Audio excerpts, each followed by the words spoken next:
Hello students, webs के YouTube channel पर आप सभी का स्वागत है। आज मैक्रो इकोनॉमिक्स का एक इंपॉर्टेंट वीडियो होने वाला है जहां पर हम लोग जितने भी सारे न्यूमेरिकल्स है मैक्रो इकोनॉमिक्स से जो बनते हैं, एग्रीगेट डिमांड, एग्रीगेट सप्लाई और इन्वेस्टमेंट मल्टीप्लायर के, और एपीसी एमपीसी आप लोगों ने पढ़ाई है ये। तो इसके जो न्यूमेरिकल क्वेश्चन है जो प्रीवियस ईयर में पूछे गए हैं उनको आज हम लोग उनका फॉर्मूला देखेंगे और एक एक करके इनको क्या करेंगे, हम लोग सॉल्व करेंगे।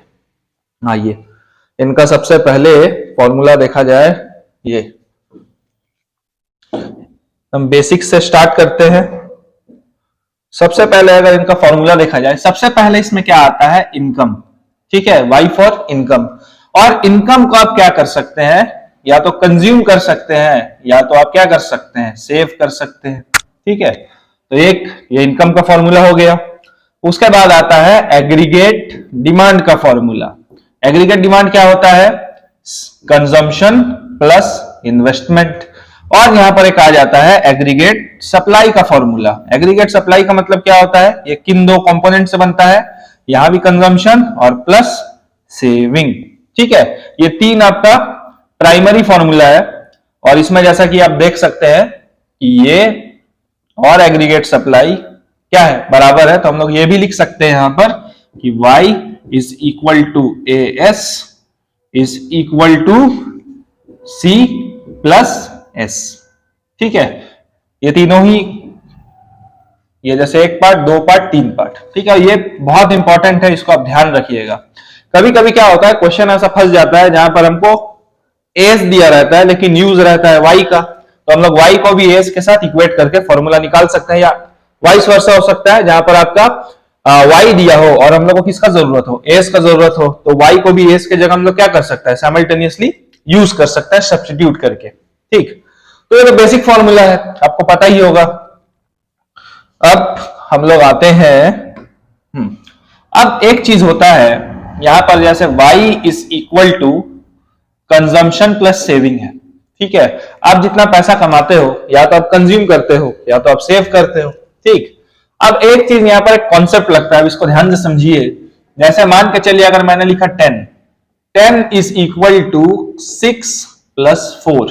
ठीक है, 6 और 4 को जोड़ेंगे तो मेरा 10 बनेगा, आपको तो यह बात पता ही है। और अगर LHS में और RHS अगर इक्वल हो, LHS और RHS यहां पर क्या है, इक्वल है, और यहां पर एक कॉमन टर्म से अगर इसको डिवाइड कर दिया जाए, जैसे मैं इन सभी को क्या कर देता हूं, 2 से डिवाइड कर देता हूं। ठीक, तो LHS में भी 2 आया, RHS में भी, दोनों साइड में 2 से मैंने डिवाइड कर दिया, LHS को भी RHS को भी। तो यहां पर जो मेरा इक्वेशन बनेगा ये भी क्या करेगा, सेटिस्फाई करेगा। ठीक है, जब LHS और RHS इक्वल हो और वहां पर अगर सेम ऑपरेशन के साथ हम लोग कुछ काम करें, प्लस करें, माइनस करें, तो यहां पर मेरा आंसर जो है ये क्या होगा, सेम होगा। ठीक है, जैसे 10 इज इक्वल टू 6 प्लस 4 है, 2 से डिवाइड कर दिया तो 5 इज इक्वल टू 3 प्लस 2, ये भी सेटिस्फाई करेगा। तो इसी से मेरा बनता है अगला कॉन्सेप्ट। अगला कॉन्सेप्ट क्या है, अब इसको ध्यान से देखिए। ये मेरा LHS लेफ्ट हैंड साइड है और यहां अगर मैं इसको y से डिवाइड कर दूं तो यहां भी मेरे को क्या करना पड़ेगा, y से डिवाइड करना पड़ेगा, y से डिवाइड करना पड़ेगा। ठीक है, तो यहां पर मेरे पास 3 फॉर्मूला निकल के आता है। ठीक, सबसे पहला आता है ये c by Y is equal to, इसको क्या हम लोग बोलते हैं, एपीसी। सी बाई वाई को क्या बोलते हैं हम लोग, एपीसी। कि मेरा इनकम कितना है और उस इनकम में हम खर्चा कितना कर रहे हैं, ये मेरा क्या निकल के आ जाता है, एपीसी। और ठीक इसी तरह यहां से मेरा एक फॉर्मूला आता है जिसको हम लोग क्या बोलेंगे, एपीएस। अब एपीएस का मतलब क्या होता है कि मेरा जितना भी इनकम है at a point of time, उसका कितना हम क्या कर रहे हैं, सेव कर रहे हैं। तो पॉइंट ऑफ टाइम में मेरा इनकम है, उसमें जितना खर्चा करेंगे उसको सी बाई वाई यानी कि एपीसी बोलेंगे, या उसी इनकम का कुछ पार्ट को अगर सेव करेंगे तो उसको क्या बोलेंगे, एपीएस बोलेंगे। तो यहां से 2 फॉर्मूला मेरे पास निकल के आ गया कि APC is equal to C by Y, और एपीएस का मतलब क्या होता है, एस बाई वाई। ये क्लियर है आप लोगों को। ठीक, और वाई वाई तो कॉमन टर्म है, तो इसको काटेंगे तो क्या हो जाएगा, ये 1 बन जाएगा। तो यहां पर देखिए ये तीसरा एक फॉर्मूला तो नहीं बोलेंगे इसको, लेकिन एक रिलेशन निकल के आया। फॉर्मूला भी है और रिलेशन भी है कि एपीसी और एपीएस को अगर जोड़ेंगे हम तो किसके बराबर आएगा, 1 के बराबर आएगा। और ये बहुत इंपॉर्टेंट कॉन्सेप्ट है, आप लोगों को इसको ध्यान में रख के क्वेश्चंस को बनाना है। और इसी तरह अगर हम एक और इक्वेशन ले यहां पर, जैसे मैंने कहा था, y is equal to consumption plus saving. ठीक है, तो इसी के साथ मैं ये लिख सकता हूं delta y is equal to delta c plus delta s। इसका मतलब क्या है कि अगर मेरा पर्टिकुलर पॉइंट ऑफ टाइम में कोई इनकम है, उसको या तो हम कंज्यूम करेंगे या तो सेव करेंगे, कोई दिक्कत नहीं है। तो डेल्टा का मतलब क्या होता है? डेल्टा का मतलब ये जो डेल्टा डेल्टा डेल्टा है, इसका मतलब क्या है? चेंज। तो मेरा जो इनकम चेंज हो रहा है, उस चेंज इनकम से मेरा कंजम्पशन भी चेंज होगा और सेविंग्स भी चेंज होगा। मान के चलिए मेरा इनकम पहले 100 रुपया था, ठीक है, अभी मेरा इनकम कितना था? 100 रुपया था, और यहां पर हम कंज्यूम करते थे 60, सेव करते थे 40। ठीक, अभी जो मेरा नया इनकम है वो हो गया है, मेरा नया इनकम कितना हो गया है? सपोज 150 हो गया। ठीक है, नया इनकम मान के चलिए मेरा कितना हो गया? 150 हो गया। तो सीधा सा बात है, मेरा कंजम्पशन बढ़ेगा और इसके साथ साथ क्या होगा? मेरा सेविंग भी बढ़ेगा। बढ़ाना, तो यहां से अगर ये दो इक्वेशन को हम लोग देखें, ये दो इक्वेशन को अगर फोकस करके देखें, तो यहां मेरा डेल्टा वाई कितना हो जाएगा? 100 से 150 हुआ, तो डेल्टा वाई कितना हो गया? 50 रुपीज। ठीक है, और यही बढ़ा इनकम, जो 50 रुपया मेरा बढ़ा ना, उससे हम कंजम्पशन को भी बढ़ा रहे हैं, मतलब 60 माइनस 100, तो कंजम्पशन कितना से बढ़ गया मेरा? 40 से, और सेविंग कितना से बढ़ गया? मेरा 10 से। ठीक, ये सिंपल सा कॉन्सेप्ट है, कॉन्सेप्ट सीखते हुए आप करके जाइए, क्योंकि अगर फॉर्मूला खाली याद कर लेंगे एग्जाम में जाकर भूल जाएंगे। कॉन्सेप्ट के साथ इसको समझिए। ठीक है, तो कॉन्सेप्ट क्या था? Delta Y is equal to delta C plus delta S. तो अभी भी कॉन्सेप्ट सिमिलर है। एलएचएस और आरएचएस को हम लोग क्या करेंगे? सेम वेरिएबल से डिवाइड करेंगे, सेम वेरिएबल से डिवाइड करेंगे, ताकि एलएचएस और आरएचएस के बीच का जो इक्वेशन है इक्वल्स टू वाला, वो बना रहे। यहां भी हमको तीन चीज मिलेगा। सबसे पहले यहां देखिए, delta C by delta Y, इसको हम लोग बोलते हैं marginal propensity to consume. Marginal propensity to consume का मतलब क्या होता है कि मेरा इनकम यहां पर बढ़ा था 50 रुपीज से, तो बढ़े हुए इनकम का कितना पार्ट हम खर्चा कर रहे हैं, कंज्यूम कर रहे हैं, तो वो 40 हो गया। और इसका मतलब क्या है? Delta S by delta Y का मतलब क्या है? ये होता है मेरा M P S, marginal propensity to save. इसका मतलब क्या है कि जो मेरा बढ़ा हुआ इनकम का कितना पार्ट हम सेव कर रहे हैं। यहां पर मेरा इनकम बढ़ा था 50 से, और हम लोग सेव कितना कर रहे थे? 10, तो ये मेरा निकल के क्या आ जाएगा? एमपीएस आ जाएगा।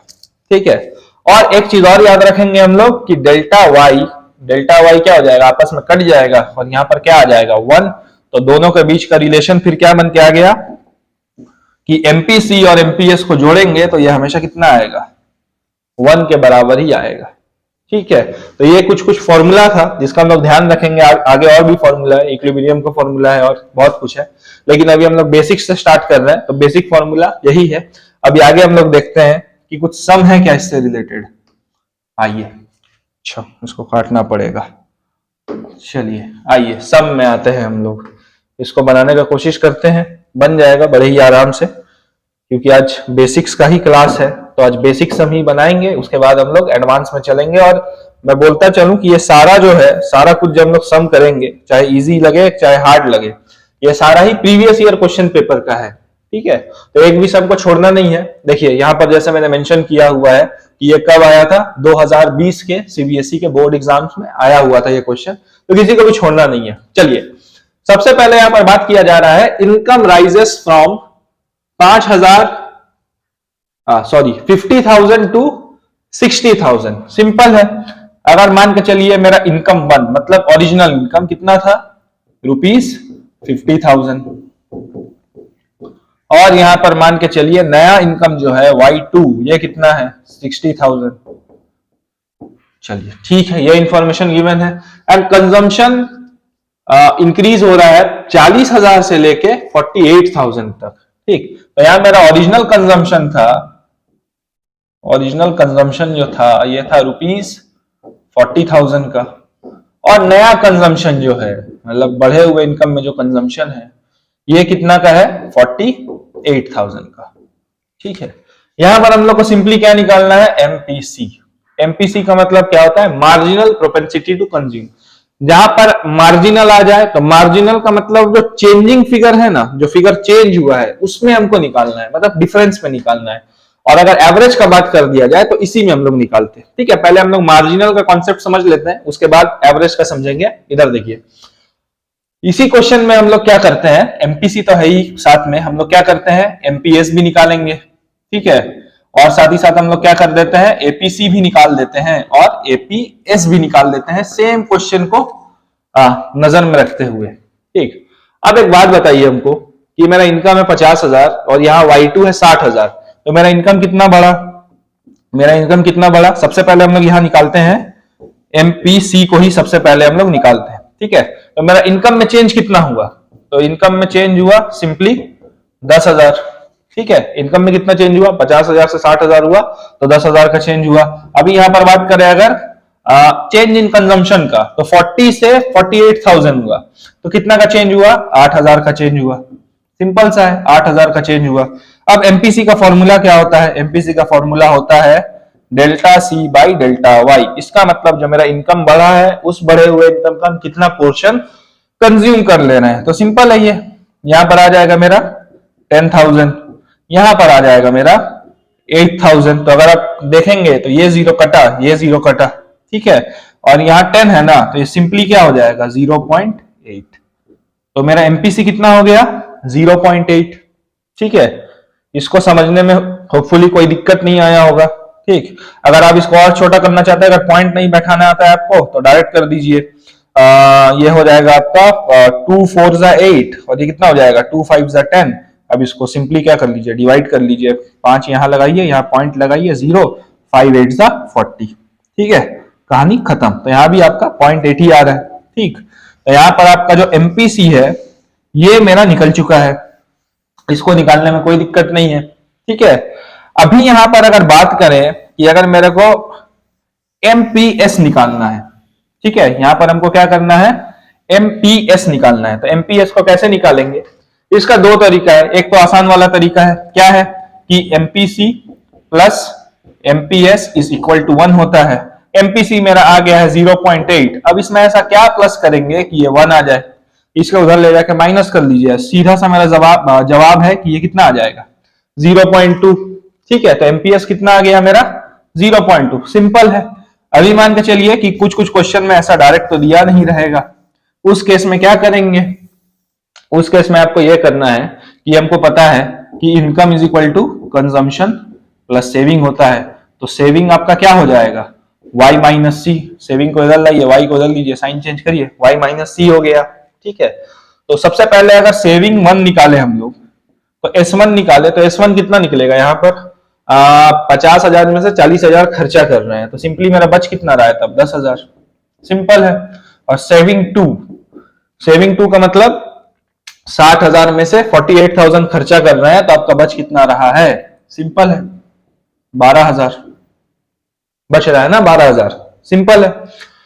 उसके बाद अगर हम लोग बात करते हैं यहां पर कि अगर हमको निकालना है, हमको क्या निकालना था, हमको निकालना था एमपीएस। एमपीएस का फॉर्मूला बड़ा ही सिंपल, आपका इनकम जितना से बढ़ा उसका कितना पार्ट आप सेव कर रहे हो। तो इनकम कितना से बढ़ा, 50,000 से 60,000 हुआ, तो नीचे कितना आ जाएगा, वही 10,000। और यहाँ पर आपका ये कितना से बढ़ा 10,000 और 12,000, तो सेविंग आप कितना से बढ़ा रहे हैं 2,000 से। फिर सिंपल 2 0 कटा, ये पॉइंट उधर चल जाएगा, तो कितना आ जाएगा 0.2। ठीक है, तो यहां से मेरा एमपीएस भी जो है आराम से निकल चुका है। और अगर यहां पर बात करें हम लोग एपीसी निकालने का, यहां पर अगर हम लोग बात करें एपीसी निकालने का या एपीएस निकालने का, ठीक, तो एपीएस और एपीसी जो होता है पॉइंट पे निकलता है। पॉइंट का मतलब क्या होता है कि मार्जिनल का मतलब क्या होता है चेंज वाले में, और एवरेज का मतलब क्या होता है, एवरेज प्रोपेंसिटी टू कंज्यूम, जैसे मतलब अभी at a point of time मेरा कितना इनकम है। तो यहां पर देखिए इनकम ये है 50,000, कंजम्पशन है 40,000, तो मेरा सेविंग 1 कितना होगा, मतलब ओरिजिनल सेविंग कितना होगा 10,000 होगा। ठीक है, कोई दिक्कत। अब यहां पर मेरा क्या हो जाएगा, यहां पर अगर हमको यहां पर निकालना है एपीसी और यहां पर निकालना है हमको एपीएस, तो एपीसी का मतलब क्या होता है सी बाई वाई। एपीसी का मतलब क्या होता है कि मेरा इनकम कितना है उसमें से कितना कंज्यूम कर रहे हैं, और एपीएस का मतलब क्या होता है, एस बाई वाई, मेरा इनकम जितना है उसमें से कितना का हम सेव कर रहे हैं। तो ये सिंपल है मेरा, यहाँ पर वाई कितना है, सिंपल 50,000, और 50,000 का कितना पार्ट हम कंज्यूम कर रहे हैं, 40,000 कर रहा है ना, 50,000 का 40,000, तो ये 0 0 कट गया, बचा मेरा 4/5। तो 4/5 को कैसे करेंगे हम लोग, यहाँ पर 5 लिखेंगे, यहाँ 4 लिखेंगे, 0 5 8 जा आपका यहाँ पर 40 हो जाएगा, तो ये कट जाएगा, तो यहाँ पर कितना आ गया, ये 0.8 आ गया। सिंपल है, ठीक है। और यहाँ पर क्या करेंगे, एपीएस का फॉर्मूला क्या होता है, एस बाई वाई। तो यहाँ पर सेविंग मेरा कितना है, 10,000 है, तो यहाँ पर कितना हो जाएगा, सेविंग है 10,000, और मेरा इनकम भी कितना है आपका 50,000 ही है, ये जीरो पूरा कटा, ठीक है। तो 1/5 का मतलब क्या होता है, 0.2, ठीक। तो एपीसी और एपीएस कितना निकल के आ गया, 0.8 और 0.2। तो पहले पॉइंट का मेरा क्या हो गया था, एपीसी निकल गया था। अभी अगर दूसरे पॉइंट का बात करें, दूसरे पॉइंट का मतलब क्या हो जाएगा, यहां पर मेरा जो इनकम 2 है मेरा Y2, ये कितना है मेरा ₹60,000 है। और सिंपल यहां पर मेरा C2 का मतलब क्या होता है, कंजम्पशन। कंजम्पशन कितना हो जा रहा है मेरा 48,000, सीधा सा बात है। तो यहां पर मेरा सेविंग कितना होगा, 60,000 में अगर 48,000 हम खर्चा कर दे रहे हैं, तो इसका मतलब बचा कितना रहे, हम 12,000 को क्या कर रहे हैं, हम सेव कर रहे हैं, ठीक है। यहां पर भी मेरा क्या निकल जाएगा, सबसे पहले मेरा निकलेगा एपीसी। एपीसी का फॉर्मूला क्या होता है, सी बाई वाई। तो पॉइंट 2 में, मतलब सेकंड वाले पॉइंट में मेरा इनकम कितना है, 60,000 है। 60,000 का हम कितना कंज्यूम कर रहे हैं, 48,000, ठीक है। ये मेरा सिंपल है। उसके बाद यहां पर मेरा क्या हो जाएगा, एपीएस। एपीएस का फॉर्मूला क्या होता है, सेविंग बाई इनकम, मतलब इस पॉइंट ऑफ इनकम में हम कितना सेव कर रहे हैं। तो सीधा सा है मेरा 60,000, और यहां पर हो जाएगा मेरा 12,000, ठीक है। अब एक पॉइंट आप देखिएगा, यहां पर जब दोनों ही निकालने दिया जाए और आपको पता है कि दोनों को जोड़ने से 1 का रिलेशन आता है, जो आसान वाला है, अब उसको सॉल्व करिए। जैसे ये मुझे आसान लग रहा है, ये 0 0 कट गया, ठीक है। 12 1 जा 12, और 12 5 जा क्या होता है, 12 5 जा 60 होता है, और 1.5 का मतलब क्या होता है, 0.2। तो अगर एपीसी 0.2 है और दोनों को जोड़ने से 1 आता है, तो मतलब इसको आप कैलकुलेट करेंगे तो हमेशा ही कितना आएगा, 0.8 ही आएगा, ठीक है। तो यहाँ कैलकुलेशन का टाइम जो है मेरा बच गया। तो इस तरीके से आपको बोर्ड में कैलकुलेशन का टाइम भी आपको मैनेज करना पड़ेगा, ठीक है स्टूडेंट्स। तो यहां हम लोगों ने जो एडी और एएस का जो बेसिक फॉर्मूलाज है उनको देखा। नेक्स्ट वाले पीपीटी में हम लोग क्या करेंगे, जो कंजम्पशन फंक्शन है और जो सेविंग फंक्शन है, हम लोग उसके साथ क्या करेंगे, उसका फॉर्मूला को समझेंगे, बेसिक्स को समझेंगे, और साथ ही साथ उसका भी सम्स बनाएंगे। नेक्स्ट वीडियो बहुत जल्दी आने वाला है, तो वेब्स के इस यूट्यूब चैनल पर बने रहिए, और तब तक इस वीडियो को शेयर करिए अगर अच्छा लगा है तो। थैंक यू, और साथ में मिलकर हम लोग क्या करते हैं, ग्रो करते हैं।